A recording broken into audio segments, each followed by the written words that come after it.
Assalamualaikum warahmatullahi wabarakatuh. Selamat pagi dan salam sejahtera bagi kita semua. Perkenalkan, saya Ahmad Rifki Setia Anugrah, SIP MSc, dosen pengampu mata kuliah pengantar ilmu politik pada program studi S1 Ilmu Politik, Fakultas Ilmu Sosial dan Ilmu Politik Universitas Tanjung Pura. Pada kesempatan ini, saya akan melaksanakan kegiatan pembelajaran sesuai dengan rencana pembelajaran semester RPS mata kuliah pengantar ilmu politik. Tujuan video ini adalah untuk memenuhi persyaratan sertifikasi dosen PDD UKTPT, pernyataan diri dosen dalam unjuk kerja Tridharma Perguruan Tinggi dalam aspek pengajaran. Mata kuliah pengantar ilmu politik merupakan mata kuliah dasar berbobot 3 SKS yang diberikan kepada mahasiswa semester pertama. Mata kuliah ini dirancang untuk memberikan pemahaman dasar mengenai ilmu politik sebagai suatu disiplin ilmu, baik dari aspek konsep, teori, maupun penerapannya dalam menganalisis fenomena politik. Materi yang dipelajari meliputi konsep dan sejarah ilmu politik, pendekatan-pendekatan dalam ilmu politik, ideologi politik, sistem politik, budaya politik, negara, konstitusi, kekuasaan, partai politik, pemilu, parlemen, kelompok kepentingan, demokrasi, civil society, hingga politik global. Dengan demikian, mahasiswa diharapkan memiliki landasan yang kuat untuk mempelajari mata kuliah ilmu politik pada semester-semester berikutnya. Mengacu pada RPS, mata kuliah ini memiliki 6 capaian pembelajaran mata kuliah. 1. Mahasiswa mampu menjelaskan konsep, sejarah, dan pendekatan dalam ilmu politik. 2. Mahasiswa mampu menerangkan ideologi, sistem, dan budaya politik. 3. Mahasiswa mampu menerangkan konsep negara, konstitusi, dan kekuasaan dalam ilmu politik. 4. Mahasiswa mampu menjelaskan demokrasi, hak asasi manusia, dan partai politik. 5. Mahasiswa mampu mendiskusikan kekuatan-kekuatan politik dan politik global. 6. Mahasiswa mampu menganalisis proses politik, perilaku politik, dan kebijakan publik dalam kajian ilmu politik. Seluruh capaian tersebut mendukung capaian pembelajaran lulusan program studi, khususnya dalam membangun kemampuan berpikir logis, kritis, sistematis, serta mampu menganalisis berbagai fenomena politik secara akademik. Sesuai dengan RPS, proses pembelajaran menggunakan kombinasi beberapa metode, meliputi ceramah interaktif, diskusi kelas, case method atau pembelajaran berbasis studi kasus, presentasi kelompok, serta pembelajaran mandiri terstruktur. Melalui pendekatan tersebut, mahasiswa tidak hanya memahami teori, tetapi juga mampu menghubungkan konsep-konsep ilmu politik dengan berbagai fenomena politik aktual yang terjadi di Indonesia maupun di tingkat global. Penilaian dilakukan secara berkelanjutan melalui beberapa instrumen, antara lain tes uraian, analisis studi kasus, penugasan berupa ringkasan materi, presentasi, diskusi kelas, dan evaluasi pembelajaran sesuai indikator yang telah ditetapkan dalam RPS. Penilaian tidak hanya mengukur penguasaan konsep, tetapi juga kemampuan berpikir logis, kritis, analisis, serta kemampuan mahasiswa dalam mengemukakan argumentasi secara ilmiah. Pada pertemuan kali ini, yang merupakan pertemuan keempat, kita akan mempelajari materi demokrasi, yang merupakan salah satu konsep fundamental dalam ilmu politik dan menjadi bagian dari CPMK keempat, yaitu mahasiswa mampu menjelaskan konsep demokrasi, hak asasi manusia, dan partai politik. Setelah mengikuti perkuliahan ini, mahasiswa diharapkan mampu untuk 1.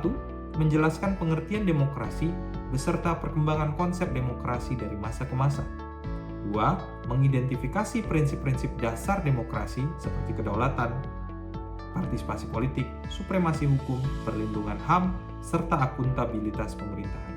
3. Menganalisis berbagai bentuk dan sistem demokrasi yang berkembang di berbagai negara. 4. Mengaitkan konsep demokrasi dengan praktik demokrasi di Indonesia, termasuk tantangan dan dinamika demokrasi kontemporer. 5. Menunjukkan sikap kritis dalam menganalisis isu-isu demokrasi berdasarkan teori dan fakta empiris. Selamat mengikuti perkuliahan berikut. Wassalamualaikum warahmatullahi wabarakatuh. Baik, bismillahirrahmanirrahim. Assalamualaikum warahmatullahi wabarakatuh. Selamat pagi semuanya.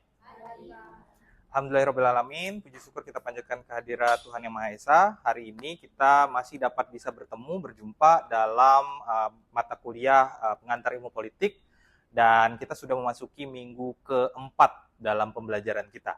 Ya, di minggu lalu kita sudah sedikit membahas mengenai kekuasaan dan politik. Ya, kekuasaan politik merupakan sesuatu hal yang sangat dekat dengan politik dan itu merupakan salah satu yang menjadi dasar-dasar ilmu politik. Ya, nah di minggu ini kita akan melanjutkan kembali pembelajaran kita dan suatu hal yang sangat dekat dengan kita. Nah, kira-kira ada yang bisa tebak apa yang kira-kira akan kita bahas hari ini? Mungkin ada yang bisa lihat slide-nya. Apa ya kira-kira? Siapa apa ya? Demokrasi, Pak. Demokrasi. Ya, benar sekali. Nah, hari ini kita akan membahas demokrasi, teori, dan politik. Nah, sebelum kita memulai perkuliahan kita, ada baiknya kita memulai dengan membaca doa menurut kepercayaan dan keyakinan kita masing-masing. Berdoa, dipersilahkan.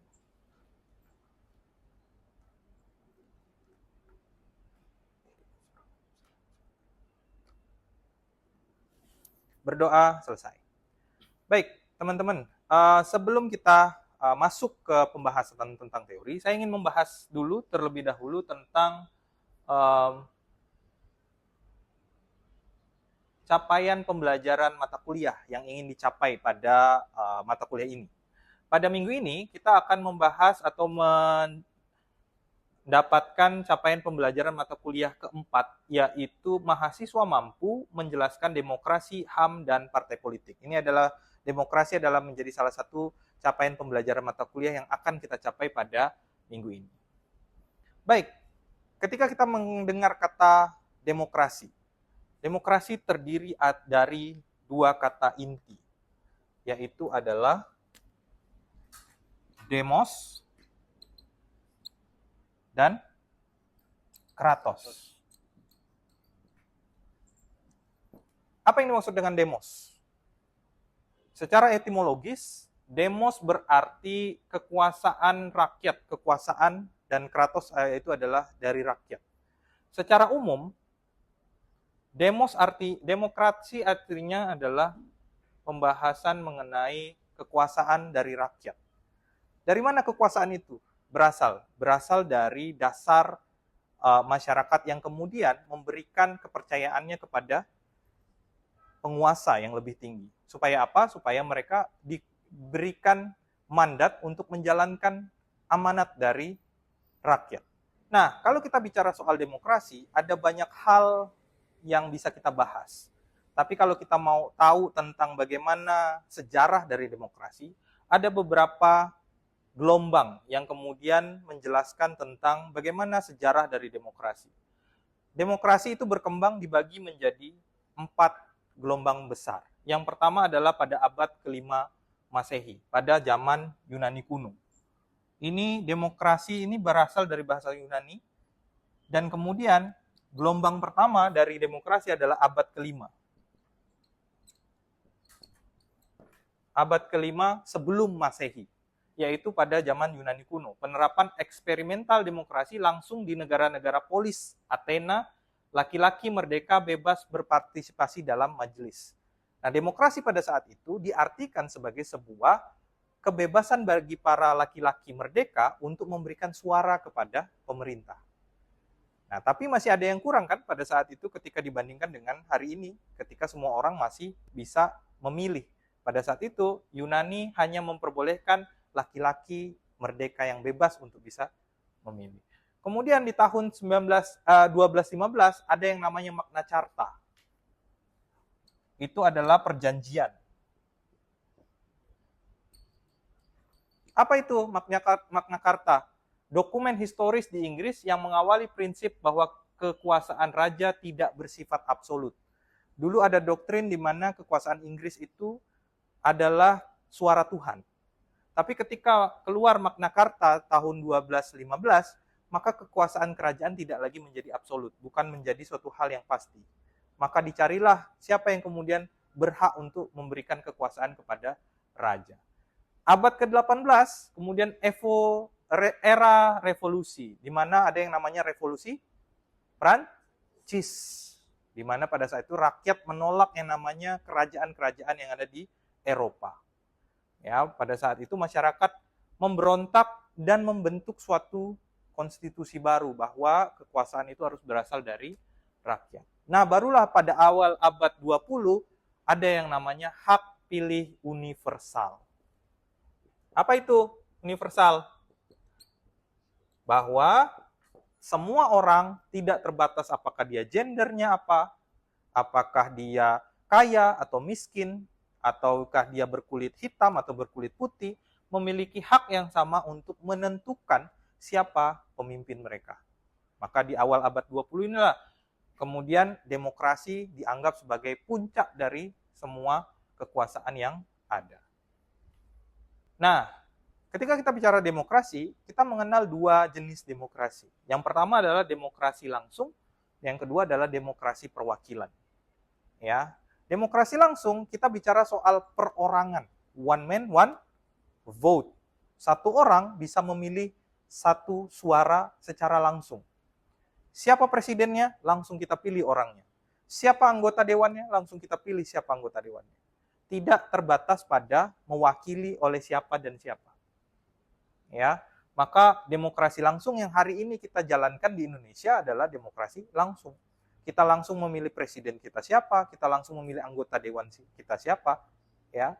Tapi ada lagi juga yang namanya demokrasi perwakilan. Indonesia pernah nggak melakukan yang namanya demokrasi perwakilan? Pernah. Ya, di mana masa itu kita hanya memilih partai politik sebagai wakil dari masyarakat. Yang mana partai politik itu nanti akan memilih siapa calon presiden yang akan duduk di pemerintahan. Nah, dua demokrasi ini dianggap sebagai dua demokrasi yang berjalan di dunia hari ini. Baik di Indonesia, di negara-negara lain, ya, di Amerika Serikat, di Inggris, dan lain-lain, semuanya menjalankan demokrasi, baik itu langsung maupun demokrasi perwakilan. Kemudian, ketika kita sudah mengetahui jenis-jenis dari demokrasi, demokrasi itu apa sih, Pak? Secara bentuk, kita bisa menilai sesuatu bentuk itu berdasarkan dari apa sih prinsip-prinsip dari demokrasi? Apa ketika dikatakan sebuah demokrasi, apa yang harus ada di dalam demokrasi? Ada 3 unsur utama yang harus ada dikatakan sebagai sebuah demokrasi. Yang pertama adalah kedaulatan rakyat. Ya, namanya juga sudah demos dan kratos, yang mana kekuasaan oleh rakyat dan rakyat untuk rakyat. Maka prinsip pertama yang harus ada di dalam demokrasi adalah kedaulatan rakyat. Ya, dia tidak boleh berada di tangan oligarki, tidak boleh berada di tangan elit partai, tidak boleh berada di tangan eksekutif. Maka rakyat adalah pimpinan tertinggi dari sebuah kekuasaan. Yang kedua, supremasi hukum. Di sebuah negara demokrasi harus menerapkan yang namanya supremasi hukum atau penegakan hukum. Ya, ingat, sebuah negara yang mengakui bahwa mereka adalah negara demokrasi tidak boleh hukumnya itu dipermainkan oleh segelintir orang atau segelintir kelompok. Hukum harus berada tegak lurus dengan keadilan. Ya, makanya simbol dari hukum itu harusnya adalah perempuan yang memegang timbangan dan pedang yang ditutup matanya. Ya, itu filosofinya adalah hukum itu tidak boleh memihak siapapun kecuali kebenaran dan tidak boleh menghukum siapapun kecuali yang bersalah. Ya, maka supremasi hukum itu adalah syarat ataupun prinsip dari demokrasi. Yang ketiga adalah hak asasi manusia. Ini juga penting karena kekuasaan itu berasal dari rakyat, maka hak dasar sebagai seorang manusia itu harus dihormati. Ya, apa saja sih hak dari dasar dari manusia? Hak untuk bicara, hak untuk mendapatkan pendidikan, hak untuk berorganisasi. Semuanya itu ada di dalam hak manusia. Ya.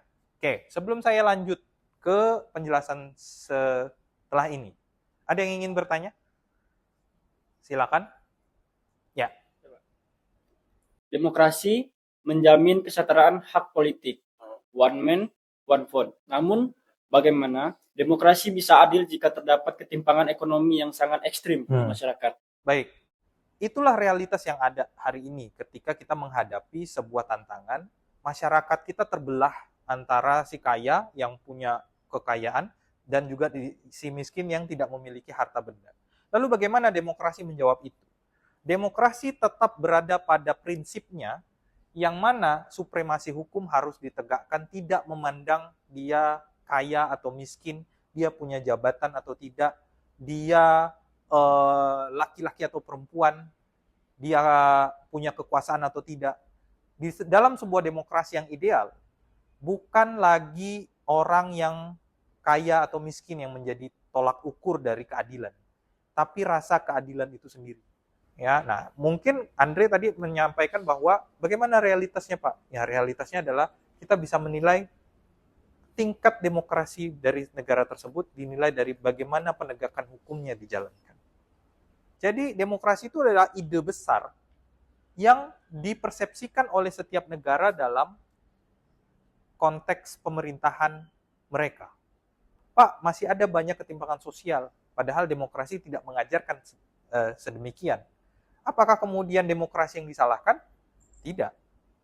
Demokrasi itu adalah ide. Demokrasi itu adalah konsep yang kemudian diimplementasikan dalam pemerintahan. Siapa negara yang kemudian menjalankan demokrasi bisa berbeda-beda dalam menginterpretasikan prinsip demokrasi. Makanya kalau misalkan kita bicara soal kasus, itu bisa berbeda-beda. Di negara A misalkan, supremasi hukumnya tinggi, ketimpangannya rendah. Di negara B, yang mengaku demokrasi juga, supremasi hukumnya rendah, ketimpangannya juga tinggi. Tidak ada negara yang betul-betul sama rata dalam menjalankan prinsip demokrasi. Tapi banyak negara yang mengakui bahwa kami semuanya menjalankan prinsip demokrasi. Nah, disitulah letak perbedaannya. Ya, jadi kalau misalnya mau Lydia bertanya tentang kenapa realitasnya masih ada banyak ketimpangan, ya karena negaranya menginterpretasikan atau menjalankan demokrasi dengan cara mereka sendiri. Ya. Oke, selanjutnya dalam demokrasi kita juga mengenal pilar-pilar institusi. Apa yang dimaksud dengan pilar-pilar institusi? Yaitu kita sudah mengerti tentang prinsip dari demokrasi, tapi di dalam demokrasi juga mengajarkan bagaimana kita bernegara. Maka institusinya juga diatur dalam memastikan tidak terjadi yang namanya penumpukan atau pemusatan kekuasaan. Nah, di dalam prinsip demokrasi kan kekuasaan itu harus disebar untuk memastikan mereka saling menjaga satu sama lain, atau dalam arti mereka tidak saling berkong kali kong untuk memusatkan kekuasaan. Nah, yang pertama dalam pilar-pilar institusi harus ada yang namanya pemilihan umum yang bebas dan adil. Nah, ini mekanisme yang diberikan oleh demokrasi. Harus ada pemilu, artinya harus ada sirkulasi dalam kepemimpinan. Seperti darah dalam tubuh kita, tidak boleh darah itu stuck atau mandek, ya kan? Harus ada sirkulasi. Nah, di dalam pemerintahan juga seperti itu. Bagaimana caranya melakukan sirkulasi dalam pemerintahan? Harus adanya pemilihan umum. Artinya pemimpinnya berganti, anggota dewannya berganti, bupati, kepala daerah, dan lain-lain. Tapi harus ada prinsip bebas dan adil. Yang kedua, yang namanya trias politika. Nah, konsep ini juga diilhami oleh demokrasi. Apa itu trias politika? Yaitu membagi kekuasaan menjadi 3, eksekutif, legislatif, dan yudikatif. Eksekutif apa? Di bidang pemerintahan, artinya yang mengeksekut. Legislatif apa? Mereka yang membuat undang-undang, yang membuat peraturan. Yudikatif apa? Adalah mereka yang menghakimi atau membuat proses pengadilan.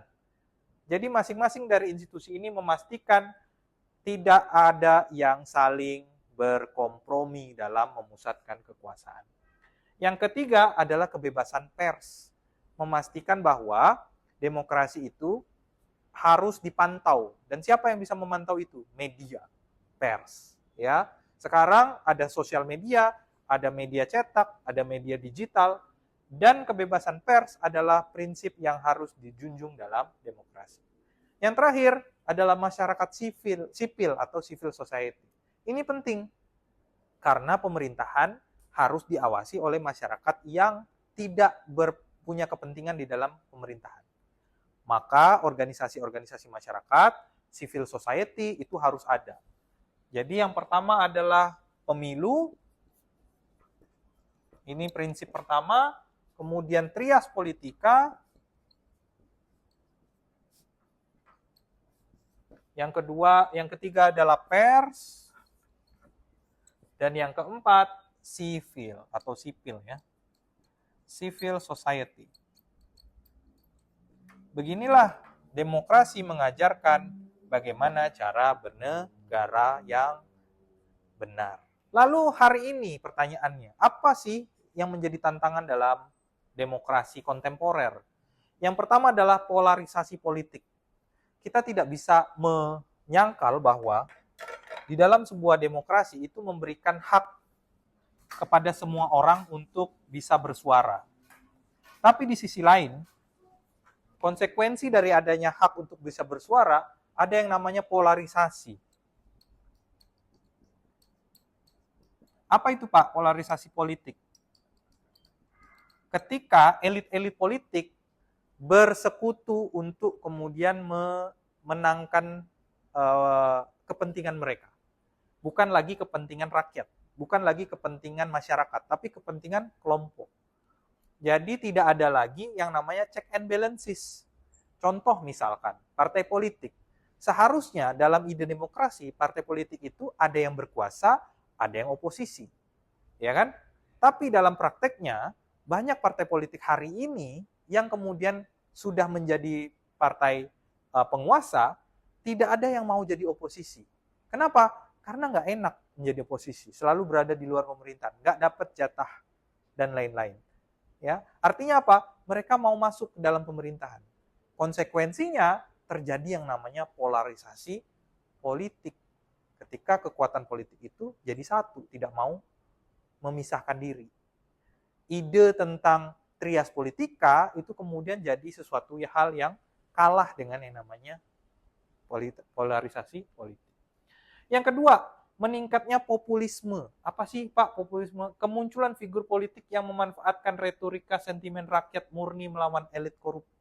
Jadi ada muncul aktor-aktor atau figur-figur yang memanfaatkan posisi ketenaran dia di dalam masyarakat. Padahal dia tidak tidak semurni itu dalam menjalankan atau mendukung kepentingan masyarakat. Maka hati-hati, bangkitnya populisme ini dimanfaatkan oleh aktor-aktor tertentu untuk mendapatkan kepentingan dia dan kelompoknya. Ya, polarisasi, populisme, dan yang terakhir adalah hoax dan misinformasi. Hari ini semua orang punya smartphone, semua orang punya media digital, bisa yang namanya mendisinformasikan fakta dan masalah di tengah masyarakat. Apa konsekuensinya, Pak? Orang jadi tidak mendapatkan informasi yang sebenarnya dan masyarakat timbul ketidakpercayaan terhadap pemerintah.